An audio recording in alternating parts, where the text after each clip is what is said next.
Magkasintahan, iniwan daw ang kanilang bagong silang na sanggol sa bus terminal.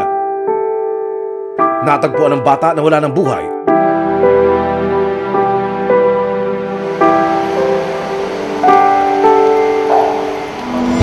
Alas 3 ng hapon ang biyahe ng dalawa, pero alas 5 na raw ng hapon sumakay ng bus papuntang probinsya.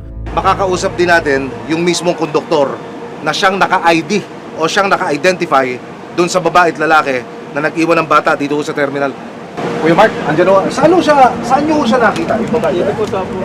So ito yung picture na pinadala sa inong manager, yung terminal manager? Yes po. Ano sabi nila? I-identify mo? Tignan daw po namin kung andito po nakasakay sa bus po namin. Pagsakay ho, ganyan pa rin ho mga itsura? Nakakulay brown na po ito, tapos yung Okay. jacket po nakaganto na po sa lalaki. Yung babae, ikaw mo, parang nangihina na. Parang nakalimatan na siya na... Siya inaros tabi ng bitana.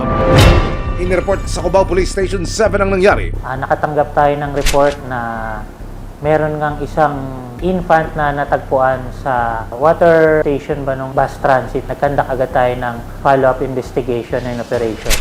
Nang matunto ng kinaroroonan na magkasintahan, nakipag-ugnayan sila sa mga pulis ng Nueva Ecija.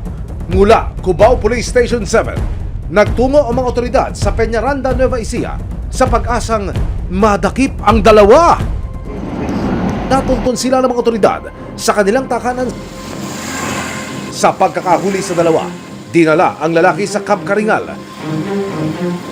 Sinubukan ng resibo na makapanayam si alias Randy, ang sinasabing ama ng sanggol na iniwan sa bus terminal. Sir, kasi nakita na sa CCTV yung pag niyo po, pag iwa po ng sanggol niya. Ano po ba sabi niyo, sir? Sir, kamusta ka naman, sir, ngayon?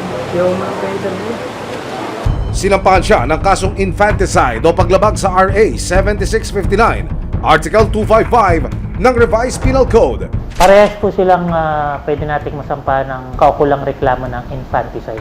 Ang infanticide po is killing of a child not more than 72 hours or 3 days. Samantala, hindi idinitine sa Kapkaringal ang ina ng sanggol dahil isa pala siyang menor de edad. Dinala siya sa isang shelter at kasalukuyang nasa pangangalaga ng mga social worker ng Quezon City. Ayon sa CIDU na siyang may hawak sa kaso, Na-file na po natin yung kaso, na-inquest na po yung mga suspect dyan sa kasong yan. Iniintay na lang po natin yung abiso ng korte kung kailan yung hearing nila. Kinuha rin po kaagad ng kamag-anak yung bangkay ng ating baby na kapapanganak lang. Nalibing na rin po. maraming salamat sa panonood, mga kapuso.